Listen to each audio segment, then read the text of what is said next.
Hello बच्चों, आज हम आपकी हिंदी बुक से पाठ 1 लक्ष्य हमेशा बड़े रखो को पढ़ेंगे। ये कविता है, तो स्टार्ट करते हैं। लक्ष्य हमेशा बड़े रखो, लक्ष्य पर हमेशा चले चलो। संभव है इसमें बाधाएं भी आएं, पर बाधाओं से लड़ते चलो। लक्ष्य हमेशा बड़े रखो। कोई गरीब है तो कोई अमीर, पर सबकी अपनी अपनी तकदीर। हर मंजिल तुमको मिल जाएगी, गर कर्तव्य पथ पर बढ़े चलो। लक्ष्य हमेशा बड़े रखो। दौलत के लालच में ना फंसना तुम, गलत राह पर ना मुड़ना तुम। छू लोगे एक दिन पर्वत शिखर को भी, गर पर्वत के सीने पर चढ़े चलो। लक्ष्य हमेशा बड़े रखो, लक्ष्य हमेशा बड़े रखो, लक्ष्य पर हमेशा चले चलो। बच्चों, आपको इसका मतलब तो पता ही होगा। लक्ष्य मतलब एम होता है। हमें हमेशा अपने एम को बड़ा रखना चाहिए। हमें आगे क्या करना है जीवन में, उसको बड़े उस पर सोचना चाहिए ताकि हम कुछ बड़ा हासिल करें। संभव इसमें बाधाएं भी आए। आप जब कोई लक्ष्य रखेंगे तो उसमें रुकावटें भी आएंगी, बाधाएं भी आएंगी, पर आपको उन बाधाओं से भी लड़ना है। कोई गरीब और कोई अमीर होता है, पर सबकी अपनी तकदीर होती। तकदीर मतलब किस्मत होती है। हर मंजिल तुमको मिल जाएगी, गर कर्तव्य पथ पर बढ़े चलो। मतलब जो हमारा कर्तव्य है हमें उसका पालन करना चाहिए। अगर हम उसका पालन करेंगे तो हमें अपने जीवन की हर मंजिल मिल जाएगी। दौलत के लालच में ना फंसना तुम, गलत राह पर ना मुड़ना तुम।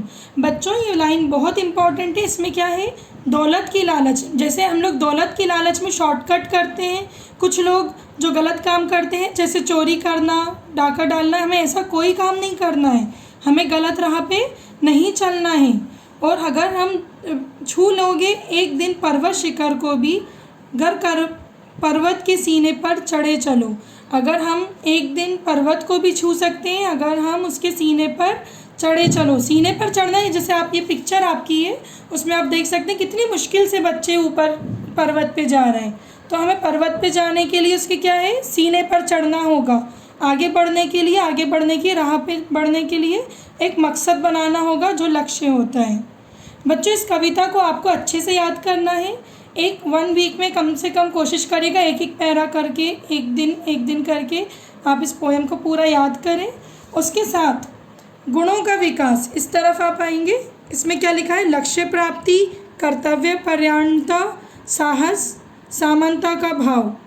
गुणों का विकास मतलब हमारे जो हमारी अच्छाइयाँ होती हैं उसमें कैसे बड़ा हुआ होता है। लक्ष्य प्राप्ति मतलब एम को हासिल करना, कर्तव्य पे पालन करना, साहस मतलब हिम्मत रखना, समानता का भाव मतलब सबको एक जैसा देखना।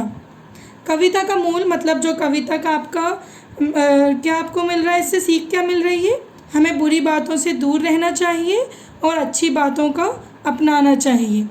ठीक है। इसके साथ मैंने आपके ये जो आपका इसमें एक्सरसाइजेज हैं ये देख लीजिएगा। ये आपको पूरा टिक करा हुआ है। लक्ष्य हमेशा कैसा होना चाहिए, बड़ा होना चाहिए। कोई गरीब है तो कोई अमीर, डैश राह पे मुड़ना तुम, तो कौन सी राह पे मुड़ेंगे हम, सही राह पर, सही राह पर मुड़ना तुम। ठीक है। दूसरा, आपको ये मौखिक है, ओरल है, इसको आपको अच्छे से इसके क्वेश्चन और आंसर करना है। लक्ष्य कैसे होना चाहिए, कैसे पथ पर चलने पर हमें मंजिल मिलती है, हम किसकी लालच में नहीं फंसना चाहिए, तो दौलत की लालच में नहीं फंसना चाहिए। इस तरह आपको इसको ओरली करना है। बच्चों, ये आपको होमवर्क है, इसमें आपको पोएम को कंप्लीट करना है। साथ में ये आपके क्वेश्चन आंसर्स हैं, ये इनको आपको कॉपी में लिखना है। ठीक है। क्वेश्चन आंसर्स क्या हैं, बाधाएं आने पर हमें क्या करना चाहिए, आपको आंसर लिखना है। बाधाएं आने पर हमें उनसे लड़ना चाहिए। क्वेश्चन नंबर 2, मंजिल कैसे मिलती है, इसका आंसर मैंने यहाँ मार्क करा है। मंजिल कर्तव्य पथ पर चढ़ने से मिलती है। हम पर्वत शिखर को कैसे छू सकते हैं, हम पर्वत शिखर को, कहाँ है आपका ये, हम पर्वत शिखर को पर्वत के सीने पे चलने से छू सकते हैं। इसको आप अपने वर्ड्स में आसानी से किसी भी तरह लिख सकते हैं। एक बार आप कॉपी में चेक करा दीजिएगा स्क्रीनशॉट लेके। दूसरा, सही मिलान कीजिए, संभव का असंभव, बड़े का छोटा, गरीब का, अमीर, गलत का, सही, दिन का, रात। पर्यायवाची शब्द एक बार देख लें। लक्ष्य का क्या होता है पर्यायवाची? मकसद। पथ का, रास्ता। बाधा, अड़चन। असंभव, मुमकिन। तकदीर, किस्मत या भाग्य। अमीर, धनी। पर्वत, गिर। हमेशा, सदैव। गरीब, दिनहीन या निर्धन। मंजिल, उद्देश्य या पता, क्योंकि आपकी पोएम में मंजिल का मतलब क्या है? उद्देश्य है। ये पर्यायवाची शब्द भी आपको अपनी कॉपी में लिखना है। तो आपकी 2 एक्सरसाइजेस कॉपी में हो गई। दूसरा, वाक्यों की दुनिया, ये आपको होमवर्क में इसका फ़ोटो खींच के देना है। लक्ष्य का आपको इसके सेंटेंस बनाने हैं। लक्ष्य, बाधा, तकदीर, लालच और पर्वत का, इनके आपको अपने शब्दों में वाक्य बनाना है। इसमें आप कैसे कर सकते हैं? जैसे पहला शब्द है लक्ष्य, तो आप इसमें लिख सकते हैं मेरा लक्ष्य है कि मैं आगे जाके डॉक्टर या इंजीनियर, जो भी आपका लक्ष्य है, वो बनूं। बाधा, हमें बाधा से लड़ना चाहिए। तकदीर, तकदीर किसी की छोटी या बड़ी नहीं होती, या कुछ भी आप लिख सकते हैं। लालच, लालच बुरी बला है। पर्वत, पर्वत पे चढ़ना, मुझे पर्वत पे चढ़ने का बहुत शौक़ है, या कुछ भी आप अपना सेंटेंस बना सकते हैं। दूसरा आपका ये वाला जो क्वेश्चन है, प्रत्येक व्यक्ति को कोई ना कोई लक्ष्य होता है। आपके जीवन में क्या लक्ष्य है, लिखिए। बच्चों, आपको ये यहाँ पे लिख के चेक कराना है और साथ में अपनी कॉपी में भी लिखना है। कम से कम 10 लाइनों का आपको मेरा लक्ष्य करके एक छोटा सा ऐसे लिखना है, मेरा लक्ष्य।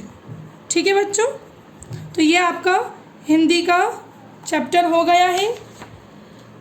इसमें आपको 10 लाइनों का मेरा लक्ष्य करके निबंध तरह से बनाकर अपनी कॉपी में लिखना है। तो ये 3 चीज़ें आपको कॉपी में लिखना है। एक आपके क्वेश्चन आंसर्स, दूसरा पर्यायवाची शब्द, और तीसरा आपका निबंध मेरा लक्ष्य करके। ये आपको खुद ही अपनी भाषा में लिखना है। और अगर आप चाहें और अच्छे से ज़्यादा करना चाहें तो ये ऑप्शनल है, आप चाहें वैसे लिख दीजिए। इसको भी आप अपनी कॉपी में ज़रूर लिखिएगा, शब्द वाक्य बनाने वाले।